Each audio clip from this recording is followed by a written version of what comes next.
We don't want to put all our chips in one part unless you're such an expert on it, where it's like you know what you're doing. But if you don't, you got to diversify, and you have to understand all these different tools and how they work. Welcome to the Wealth Strategy Secrets of the Ultra Wealthy podcast, where we help entrepreneurs like you exponentially build wealth through passive income to live a life of freedom and prosperity. Are you tired of paying too much in taxes, gambling your future on the stock market, and want to learn about hidden strategies for making your money work for you? And now your host, Dave Wolcott, serial entrepreneur and author of the best-selling book, The Holistic Wealth Strategy. Hey everyone, welcome to today's show on Wealth Strategy Secrets. We've got another awesome show for you guys today, focused on taxes. Today we're joined by Mitch Day. Mitch is a specialty tax manager with Provision PLC out of Tempe, Arizona, with over 20 years of taxation experience. He has worked in a variety of roles in both public accounting and in industry, with an emphasis on tax planning in the real estate, construction, banking, and multi-state sectors. Prior to his career in accounting, Mitch was an investment advisor in Canada. In addition to being a CPA, Mitch is also a certified management accountant, a certified financial manager, and a chartered financial analyst. Mitch, welcome to the show. Thanks, Dave. Thanks for having me on. Great to be here. Yeah, awesome to have you on the show, and have been really looking forward to this one. I know our investors are always looking for tax strategies, tax tactics, getting smarter on taxes, as I have over the years. And I've found it to be, such a fascinating journey. It was always frustrating for me for many years. And I know I've told the story to many in my book. That I've actually fired 5 different CPA firms. I progressed up the ladder in terms of, working with more prestigious agencies and, paying more and more in fees, but never really getting that, strategic advice, right, from a tax provider and saying, where are you today? Where are you heading? Let's move pieces around on the chessboard that are most going to align, with your tax strategy. And, it was such a key insight for me. And now I've had the opportunity for, almost a decade now, to be working with folks such as yourself, to really get those insights and then kind of incorporate that into, our overall wealth strategy. And I'll give the other caveat to that as well, is that I've definitely identified that taxes are the number one tax destroyer, bar none, right? It's the biggest expense on your income statement, whether you're a business owner, whether you're W-2 or anything. And I love how Tom Wheelwright talks about it, that really hits home, which is to say, you may be working 5-6 months out of the year just to pay your taxes. Yeah. So that's pretty sobering. So Mitch, tell us a little bit more about your background, and also, you've got such a unique background into how you got into really taxes, accounting, financial planning, and kind of just give us a perspective of, your view of the world. Okay. Well, it's kind of a circuitous route I took. So I was born and raised up in Northern Ontario, a town called Sudbury, Ontario. My dad was a chartered accountant, so basically he was a CPA up there. He had his own firm. So I grew up understanding the business. And I learned from him where he was where he focused more on advisory, where it's like, and obviously in Canada, where basically California looks like a tax shelter, tax planning is very important up there. So he always took the perspective that it was a large part of that. And as I went through university, I wanted to take a different route. And originally, I did my undergrad in statistics and chemistry, and then I did a second degree in accounting. And I wanted to go into basically investment management, because I loved understanding balance sheets, understanding how to create wealth and that. And I did that basically when I came out of college. I worked for a firm that ultimately merged in with Merrill Lynch Canada. Then I worked with RBC. And I basically got my chops there, basically being a deep value type management investment style. That was my style on it, where I was trained, where I learned Graham Dodd classic margin of safety, income, and growth that way. And then after the dot-com bubble, basically the entire industry changed, and it was just mass carnage. And with me being basically, everybody was being like, oh, it's like, well, I'm out of a career. It's like no one's hiring in the investment side. And because of my accounting background, I was able to emigrate to the US, and I started working for a CPA firm in the Detroit area. And I was fortunate enough to work with, I basically got in there with my college roommate.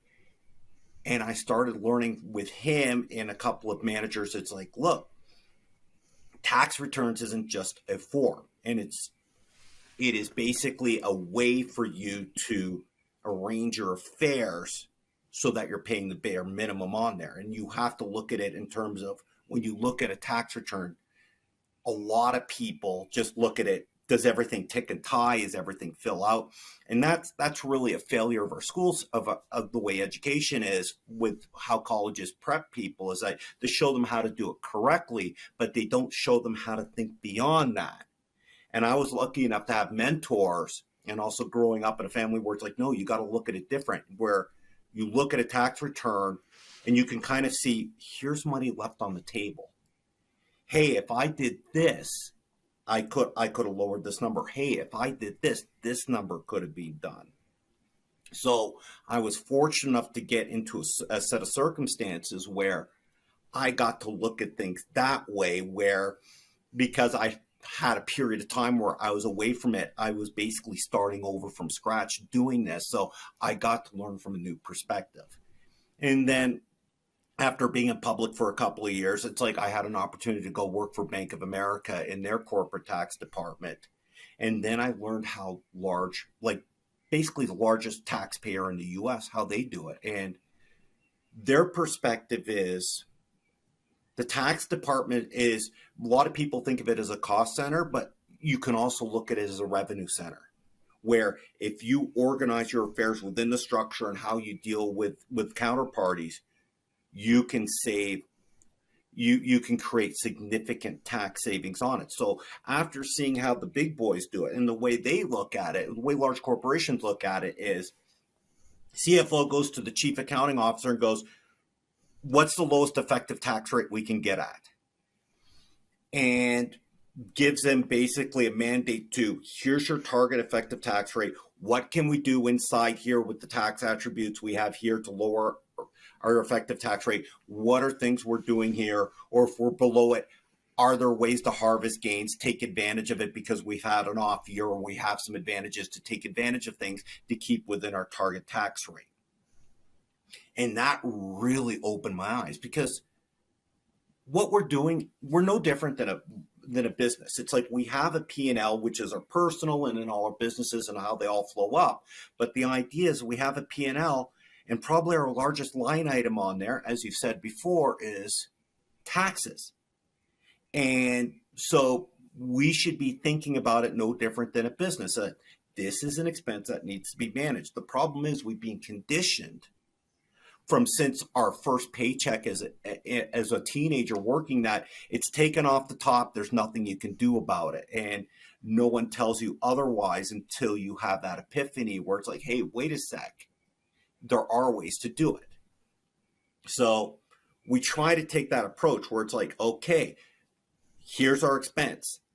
First, we have to learn how to measure it. How do all these pieces flow up into our return? How does it create the expense? You have to be able to measure it accurately, because if you can't measure it, you can't manage it. So once we measure it, it's like, okay, here's the elements involved with it.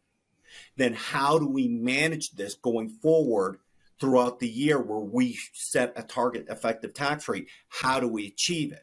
Now, every person is different because they have different ways of making money, spending money, investing money. They also have different goals with regards to effective tax rates. And then ultimately, you only have, and especially when you're deploying capital to create cash flow and tax efficiency, we don't have printing presses in our basement. So we're also constrained by that. And the question is for everybody's unique situation, how do we put all these traits together and within our circumstances on a year in, year out basis and optimize that based on what our goals are, what our risk tolerances are, and all those other types of non-financial constraints, and how do we implement it year in, year out so that we're always have our finger on the pulse of what our tax bill is. And if we do it right, the tax return is the end of the process, where it's like we already know what we did during the year. All it is truing up the numbers, and we have the return, we have our projections. There shouldn't be much variance. There's no surprises on it. And then it's basically repeat every year.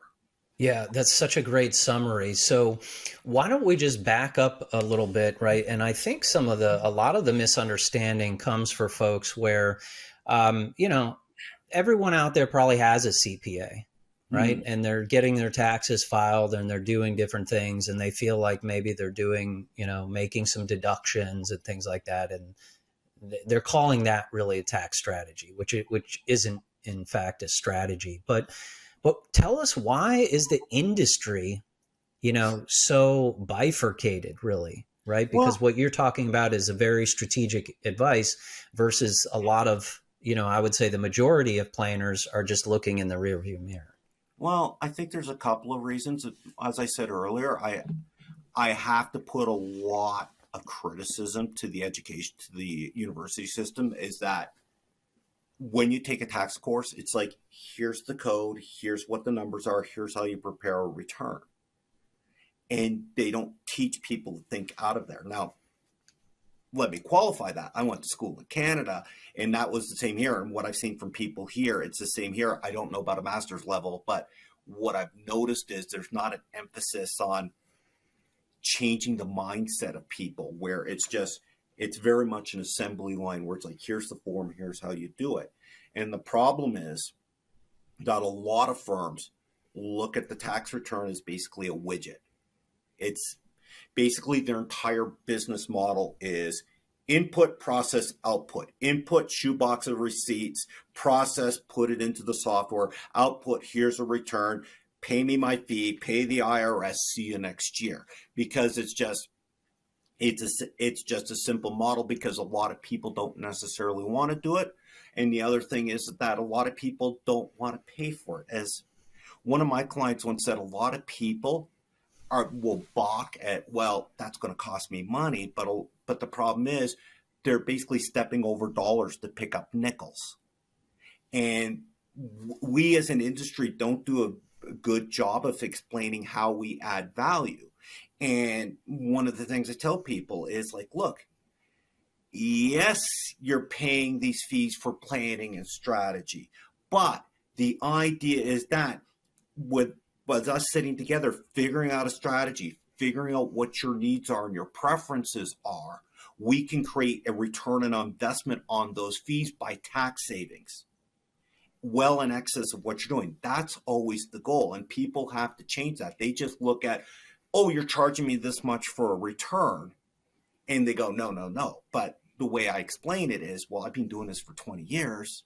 I know how to save you money. If you're willing to invest the time, which is time is money based on just the way CPAs charge, we can create a delta there for you. We can create savings well in excess of what you're paying. And that's the other problem. It's just changing that mindset on people, because a lot of people, when it comes to professional relationships, and you've seen this on your field too, where some people will spend more time in doing research for buying a TV or a cell phone than they will looking for a professional advisor, and trying to educate people on that, where it's like, no, this is how we add value. Yes, there's a cost to it. This is the value. This is how we're going to create return for you.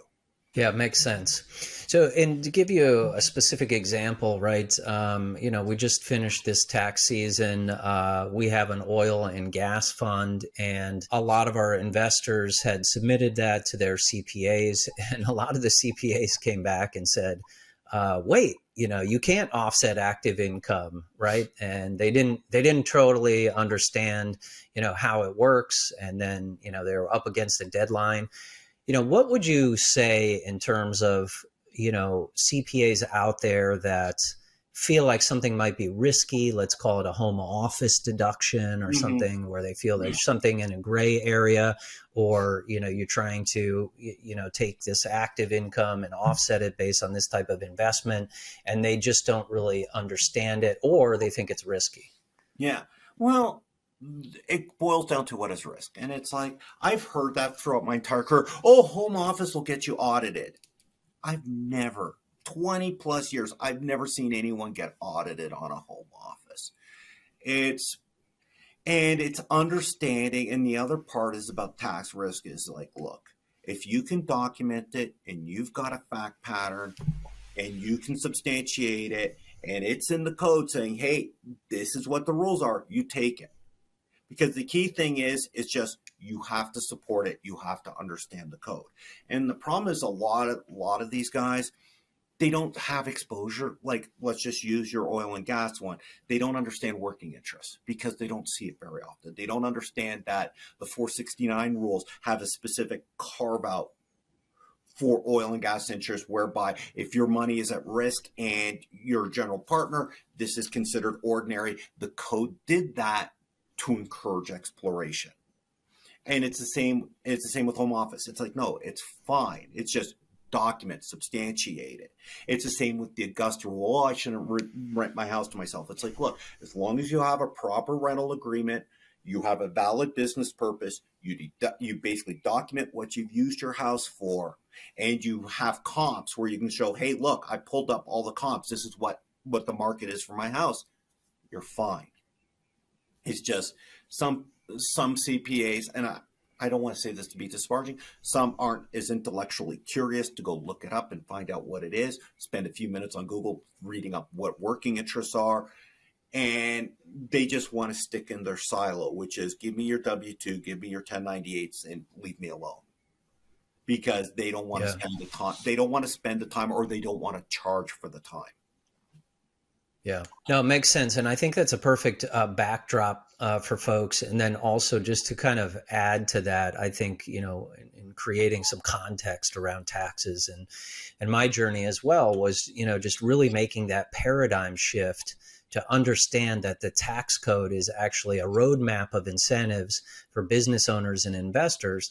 And when you can think of it that way, you just need to understand the code a little bit more and do what the government is looking for you to do, which is, investing in energy, investing in real estate, and doing these different things because you're creating jobs, you're supporting the economy and all of these types of things. And I think once you make that paradigm shift, then you can actually start looking for, where are the opportunities, whether it's in investing or in your business, and try to be, a proactive partner with your CPA in the journey. Oh, you nailed it right there. The Internal Revenue Code is basically a guidebook on how not to pay taxes. Ultimately, the other way it says, well, it tells me what to pay. The other way is, hey, if I do it this way, it's giving me a roadmap on how not to pay taxes. And you got to look at it that way. You're right. It's a whole paradigm shift. And once you understand that, you understand, how do I manage my affairs to do that? Because now it becomes also part with understanding the code. How does this impact my investment decisions? How does it impact how I work? Do I work as a W-2? Do I have an option to be 1099 and set up my own business?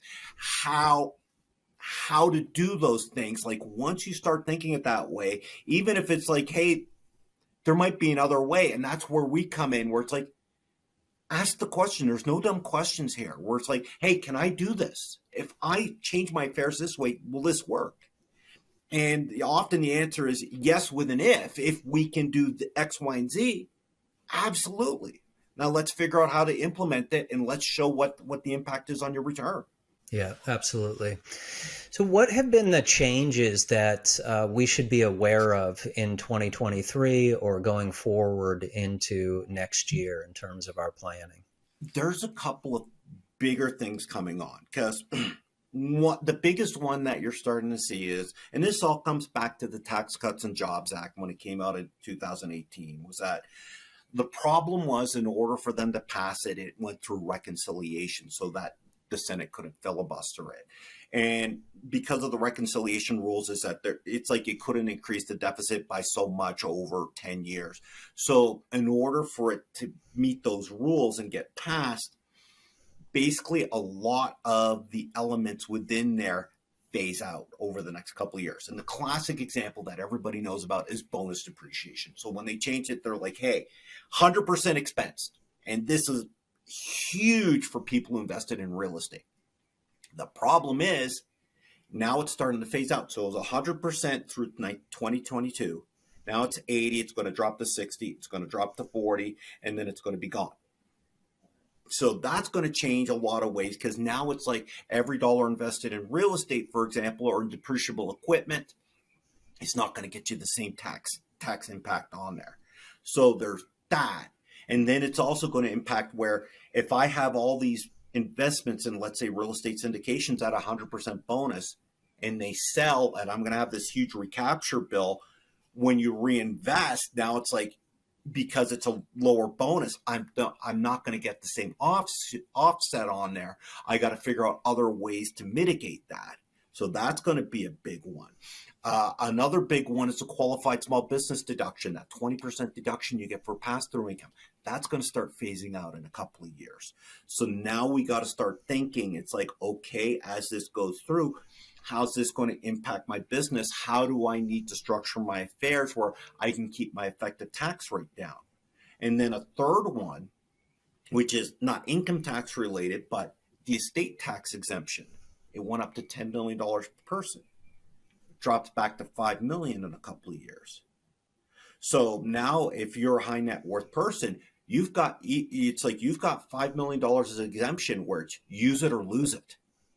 So now you also got to start thinking, do I want to start moving assets to my heirs or into a trust now while I still have a couple of years? So there's a lot of things going on. And the other problem that you have is, what's the tax code going to be starting in 2025? Is the composition of the House and the presidency, is that going to change things? What are the things with the finances? There's a lot of moving pieces to it, but we do know that a lot of these things are starting to phase out, and we got to start planning accordingly.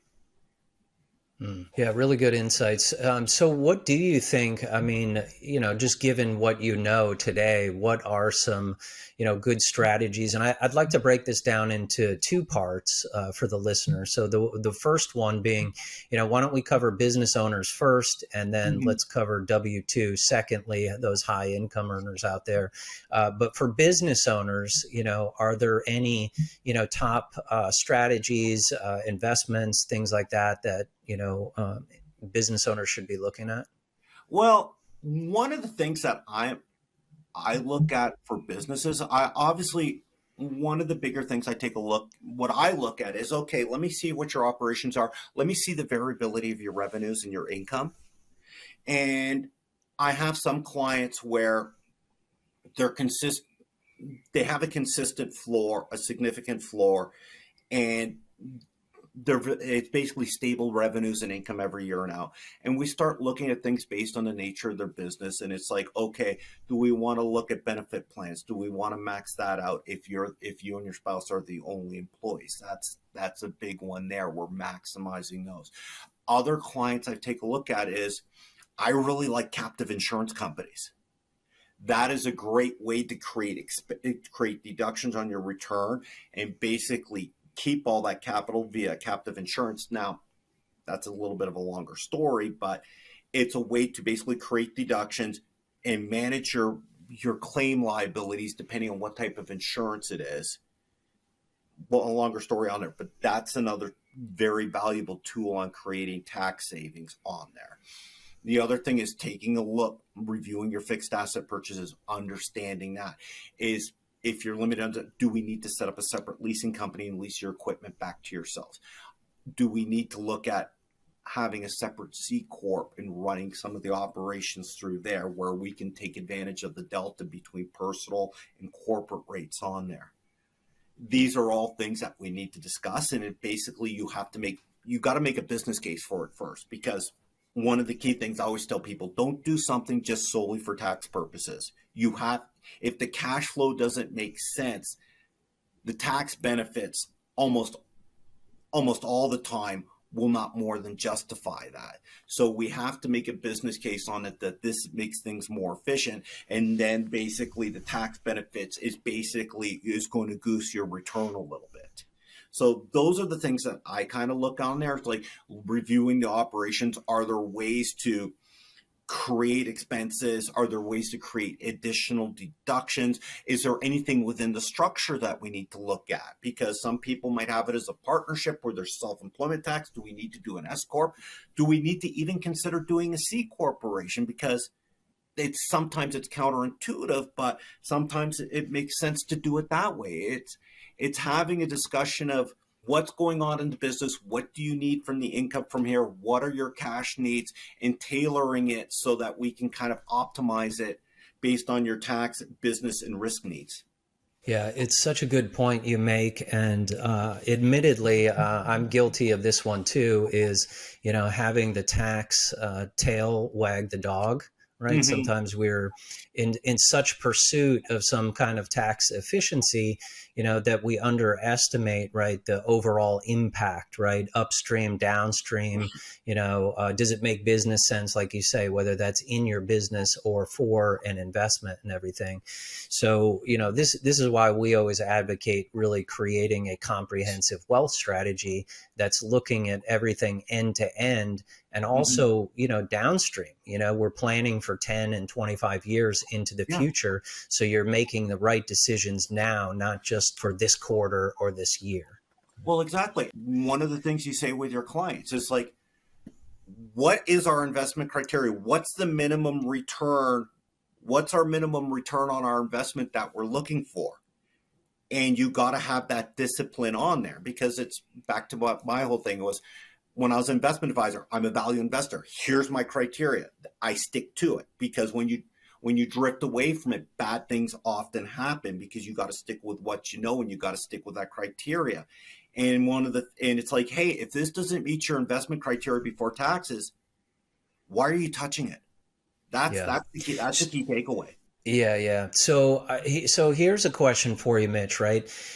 How can investors really, more quantifiably, measure tax impact right into the future as part of their overall wealth plan? So, let's say today, like if you were, going with your example and, as the CFO of your own personal economy, you said, look, I want to hit a marginal effective rate of 20% this year. Right. That's my target. What are we going to do to try to get there? But then let's say, you make some decisions, you're investing in some real estate things, you get the bonus depreciation, but you do have that recapture coming in, say, 3 to 5 to 6 years, and how can you actually plan for those types of things in the future? Or, another use case for this is, we have many entrepreneurs here who are selling their businesses, having really big liquidity events. Mm-hmm. So they're having kind of a massive, liquidity event with tax implications, right? So how can you kind of proactively plan for some of these things in your strategy? Well, what we normally try to do is, like, the first thing is we have to assume that, okay, here's the knowns, because there's known knowns, there's known unknowns, and there's unknown unknowns, as Donald Rumsfeld once said. So we do know the facts that it's like, here's the code where it is, here's what tax rates are going forward, here's how the rules are going to change. And you can model things out like 3, 4, 5 years out, saying, okay, I'll use the example of your liquidity event. So it's like, okay, we've done the sale. Here's what we're going to do to basically offset the initial impact of the gain. And then ultimately part of it is going to be,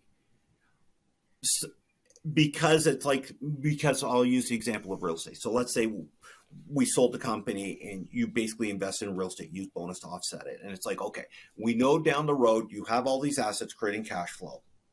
And depending on and you also have to define what your hold period is, because it's often, depending on how you invested, some people are like, nope, this is buy and hold, which means, okay, that's fine. We already know what this is. Some of them are value add, 3 years and sell. So knowing I'm going to have another liquidity event coming in a couple of years. This is going to impact in 2 to 3 years. How do I reinvest? Do I reinvest it? Do I take the tax hit? Take a look at things that way, because we have to have that discussion now where it's like, okay, if we know in 3 years we're going to have this, the first question is, we have to understand, okay, how are we going to reinvest it if we have investments that meet our investment criteria? How much of this can we, if we will, defer or push down the road further? Or the other answer might be how much, or if it's like, if we don't have it, what's our tax expense if we can't find anything on there? So at the very least, we got a deferral where time value of money is, and hopefully due to where the liquidity event where everything's in the top bracket, where if we do have a hit, it's at a lower bracket. So it's really trying to figure out what the time horizon is. How willing are we going to do that? What's our outlook on the markets? What's our investment outlook for the next couple of years? Because that's something else we got to take a look at. Because as an aside, it's like one of the big things that I talk to people with in real estate is basically an offshoot of the long-term bond market, and is basically just a derivative of interest rates. So the question is, where are interest rates going to be 3, 4, 5 years from now? Are we in a rising rate environment or a dropping rate environment? That's going to drive a lot of your decision. Because if you're buying now and rates are here and they're going to be a lot higher, you're going to deal with a higher cap rate, lower valuation, different cash flow. You have to plan accordingly. And that's where a lot of the back and forth is trying to figure out, what is your outlook? What are we going to do in this case? What are we going to do in this case? And then try to model it out, because one of the big things that we want to do is just put it in our tax projection software, try to model it out under different scenarios, show what the impact is. So at least we can kind of start having the basis of informed decisions going forward, and try to have a map where it's like, if you will, a decision tree saying, well, if this happens, we're going to do this. If this happens, we're going to do that. So at least we've had the outline of the things that we're going to do going forward, and we know what the financial impact of them, general idea of the financial impact going forward is, so we're not caught off guard. Yeah, no, that makes sense. Yeah, you're really looking at everything comprehensively and end to end. Any, just off the top of your head, any, top 3 strategies if you are exiting a business and, and you have a lot to, a lot of income to try and offset? Well, the first question is, what are you doing after you sell the business? Because the first question is, if it's like, hey, I'm done working and I have free time, the biggest one right there is real estate professional. And I've seen a lot of people do that, where it's like they'll structure their sale so it's in January. So they'll have the money in January. They have a whole year to basically put their hours in as a real estate professional, meet all the criteria, find properties, deploy capital, get the cost segregations, and get that done. So that's a big one right there. So because time is another constraint. Well, if you're in a situation where it's like, okay, I'm still working, I can't qualify as a real estate professional, then what do I do? And some of the things we'll throw on is, do we want to look at short-term rentals? Because you don't have to, there's different rules to deduct real estate losses on short-term rentals than long-term. Do we want to take a look at that? Is there a business case to make sense on that? And if so, well, here's a way we can create deductions. Obviously, what you've talked about with some of the oil and gas working interest, that's another way to do it. Another way to do it is, when you're negotiating a deal, break it into installments.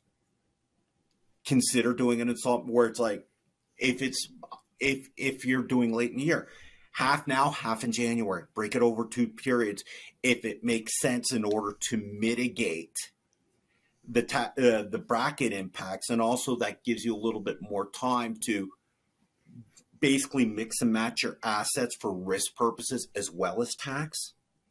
So that gives you some more time as well. You can look at qualified opportunity funds, because that takes time to find. It's hard to find ones that have a good business case that also provide the tax deferral.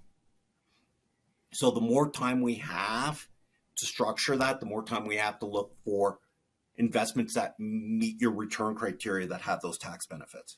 Yeah, such a great point. Really, you do not want to be doing this while you're in the middle of a transaction, because Yeah.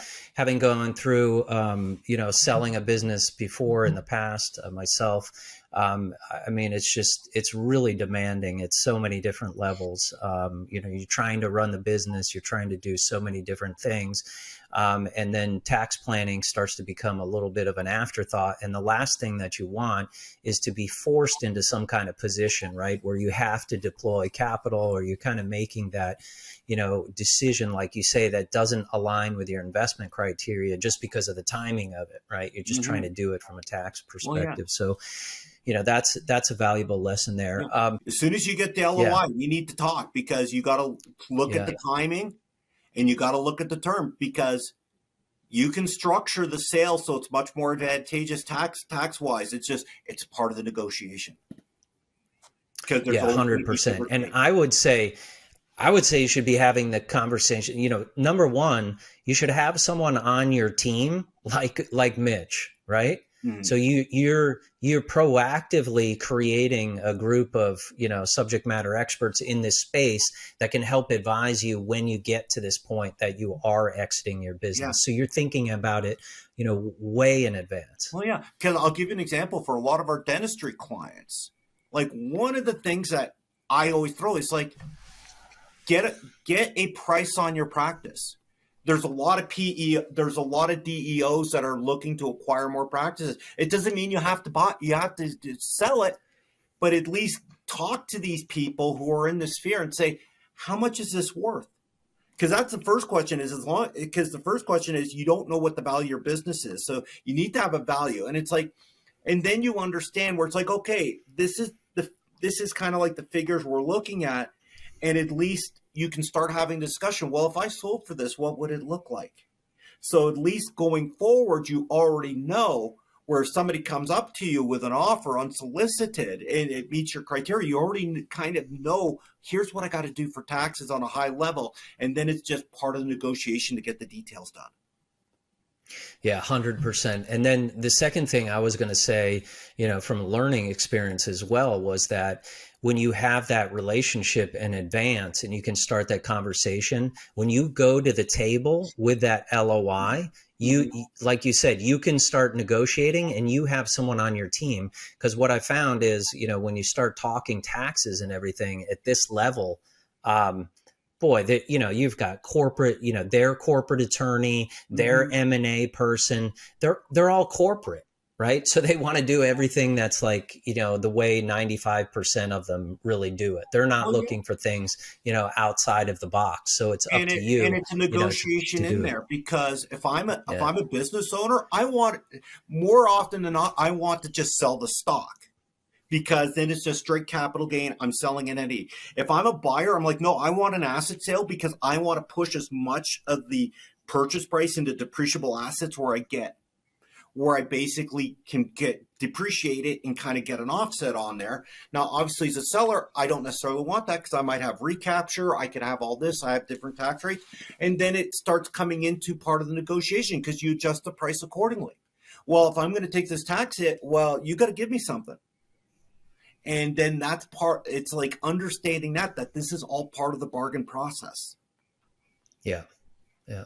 Mitch, can you explain your concept of a passive income generator? How that works? All right. So a lot of us here, and I'm just going to use real estate syndication. So a lot of people invest in real estate syndications, and they're passive. They're limited partner. They're not real estate professionals. So they get their K1 from year one. They have this huge loss. It's suspended because it's passive. You can only use passive losses against passive income. Now, the problem what a lot of people get into is they start getting really heavy into real estate syndications and things like that, ATM funds, stuff like that. And they have all these passive losses. Like, I've seen people with hundreds of thousands of dollars of passive losses that are suspended. They're doing nothing. And they're going to sit there and do nothing until the property sells, or to expedite things, you start deploying capital into investments that generate passive income that don't have the benefits of bonus depreciation. So the idea is I have this tax attribute. I have all these suspended losses. If I can invest in something that just generates passive income, doesn't have losses, doesn't have depreciation or whatnot, just has income, I can invest in this. I'm getting this cash flow, and I'm using the losses to basically shelter it from tax. So it's a way to complement your passive income portfolio. You have basically you're getting the diversification where you're in different sectors and all that. You're not stuck in one sector and all that. And you're generating this cash flow where you're using these losses to offset it. So you're getting the time value of the money and the tax savings on it. That's the idea of a passive income generator, as we call them PIGs. So the idea is that if you have a whole bunch of losses, and it's also part of a larger portfolio strategy of diversification, getting into different sectors, different return profiles, economic functions. It also has the benefit where that income is going to be sheltered because you got all these losses. You put them to work. Yeah, no, that's a great explanation. And that was exactly our strategy on creating the credit fund that we have, right? A great diversification play. You've got great cash flow. And, from the tax standpoint, you just offset right there. So appreciate that clarification. Why don't we jump into, I don't want to leave out W-2 or active income earners. Yeah. They're always looking to offset. They have, sometimes a little bit less flexibility than business owners do. But could you tell us, a couple of your key strategies of how you're helping W-2 earners? Okay. Well, the most common one is, I'll use a classic example. High W-2 earner, physician, executive, whatever, spouse becomes a real estate professional. Okay. And I always couch it where it's like, here's what you need to do first is, okay, so you want to do that, but we have to put a dollar cost on your time. So the idea is that if you want to do, well, first of all, we're assuming you want to do it. So I always put a dollar value on people's time because this is the most valuable resource that we have, because time can be converted into money. It can be converted into memories, and you have to put a value on it to basically warrant whether something is worthwhile or not. And because it's like, I don't want you to do something that you're miserable doing because you're not going to do it, or it's just going to, the whole reason of doing this stuff is so we can create happiness, give you the resources for happiness. So the idea is that, okay, I'm high W-2. Okay, spouse is going to be a real estate professional. I have this much capital to deploy. I can create this much in deductions. Well, if I can create this much in deductions, this is my tax reduction. I say, okay, well, let's say I'm creating $10,000 in tax savings. Well, divide it by 750 hours. You're getting paid this much an hour. Your spouse is getting paid this much an hour. Tax savings divided by 750 to do it. And the question is, what's that hourly rate? You're basically paying them to do a job. Would I do it for $20 an hour? Probably not. Would I do it for $200 an hour? Oh, yes, I would. So that's the first. You got to ask that question. You got to put a value on that time, because it's like I said, the tax tail chasing everything. It's like, I don't want you guys to be miserable doing this just for saving a little bit of money. It's got to be worth your while. You got to want to do it, because it's a pain in the butt. You're tracking your time. You're looking for investments. You're figuring out, does this meet my return requirements? How's this going to impact for funding? How much leverage I'm going to use? How am I going to deal with tenants? What am I going to invest it in? Because it's like, those are all things you got to look at, where I'm going to deploy my capital and I'm going to create these savings. It's a very effective. I've seen some dramatic drops in tax liability as a result of it. That's the big one. But that's a discussion as a family you need to have first and foremost, and figure out, do I want to do this?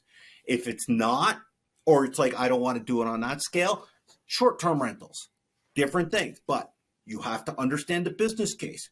You're not getting consistent income. It's not like a long-term tenant where you're getting a rent check every month. It's volatile. It's basically, it's seasonal depending on where you are. It's dependent on consumer discretionary income. So if the economy's good, you're probably doing better. If the economy's bad, you're not going to do as much. You have to plan for your cash flow on that. And the question is, after you look through all that, does it make sense for me to get this tax benefit? That's another question. The oil and gas funds, that's another way. Here's what the deductions are. What's my view on oil? What's my view on the people who are running this? What's their track record? What's the risk return? Because it's obviously working interest. There's risks involved. Do I understand this? Does this make sense as part of my overall portfolio and wealth strategy? Because the idea is that we don't want to put all our chips in one part unless you're such an expert on it, where it's like, you know what you're doing. But if you don't, you got to diversify, and you have to understand all these different tools and how they work. Yeah, it's really such great wisdom, Mitch, that you're providing. I really appreciate, you sharing this with the audience, right? Because, you're having people do some deep thinking about this and really looking at it with a lens that's 360 degrees. Yeah. Right. Because, to your point, it might be, really advantageous to, set up your spouse as a real estate professional. But if all of a sudden it becomes you, helping her, say manage that, the property in your spare time that you have, or, you become hating it, or you have to travel somewhere to properties that, you don't want to see, or you don't understand the market or something, then it doesn't make sense, right? But you really have to kind of think about it end to end. Yeah, it's a non-cash cost, because remember, the whole reason you're doing what you're doing, and we're trying to help people, is that we have goals. Money's just a tool for us to achieve those goals.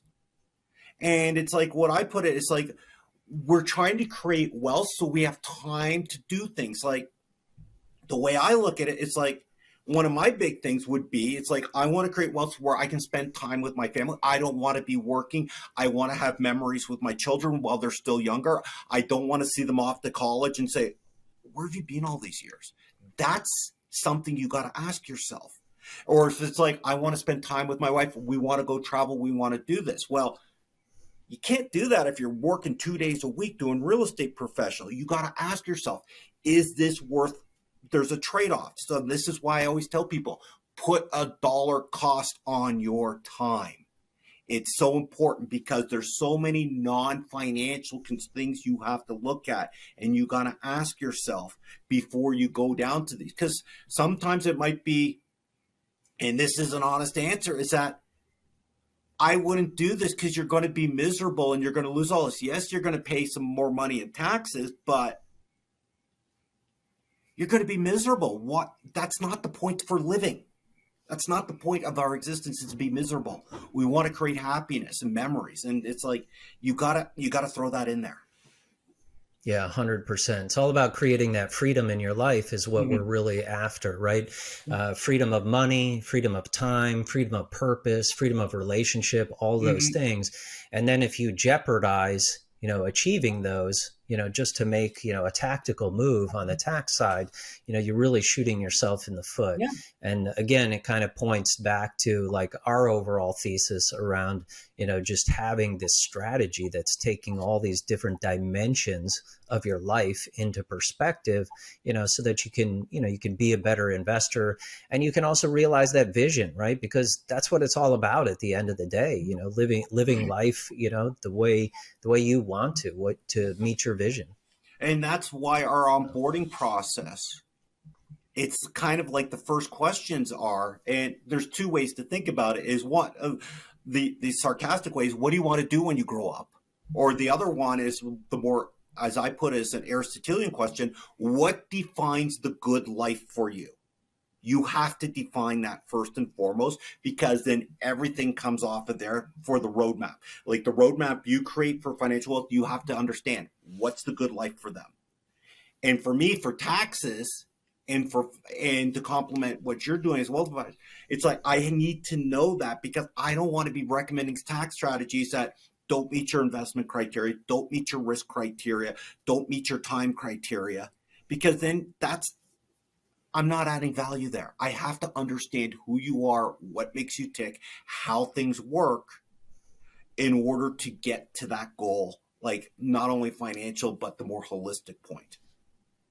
Yeah, absolutely.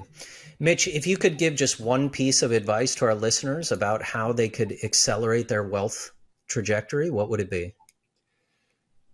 The biggest one, and I'm going to context this just from my own markets experience and just from also from my other career and just seeing things from like 20, 30 years of just seeing markets and all that. The biggest thing I try to understand is like understand risk. Have a larger perspective on it, because this like I said, this is my personal opinion. It's like understanding where you are in the interest rate cycle, understanding leverage, how it works. Leverage is a double-edged sword. You can make money on the upside, or it can wipe you out twice as fast. So one of the big things I have is once you understand where you are in the market cycle, where you are in the business cycle, where you are, whether it's positive or negative, you have those facts and you can deploy capital appropriately where you're not over leveraging yourself or over allocating things on there. Because that's the first thing. It's all business case. You got to look at risks on the business case. And then once you understand that, then we can start layering in how do we put this in on a tax basis. But the first thing I always say is just understand your business, understand risk, understand where you are in the economic cycle, 2, 3, 5 years on a longer horizon. Understand that. Because remember, past results are not indicative of future returns. And we're now in a new cycle where we've gone from 40 years of dropping interest rates. And now looks like we're starting a cycle of rising rates. These cycles are often 10, 20, 40 years long. Understanding where you are on that will drive a lot of your investment decisions and allow you to succeed. Because if you go under the old paradigm, you could get wiped out. Yeah. Awesome. Really appreciate the time today, Mitch, coming in and providing so much value for the folks. I know I'll be listening to this again. I never thought tax would be so exciting, quite honestly, but it's really kind of it's this like complex web, right, of all these different incentives, like you say, and different strategies, and then how you can incorporate that into your life. And, I think I'll share with the folks as well, one of my learnings and something that, everyone can do out there as well is, not only create someone on your team that truly understands, having a proactive tax strategy like Mitch does, right?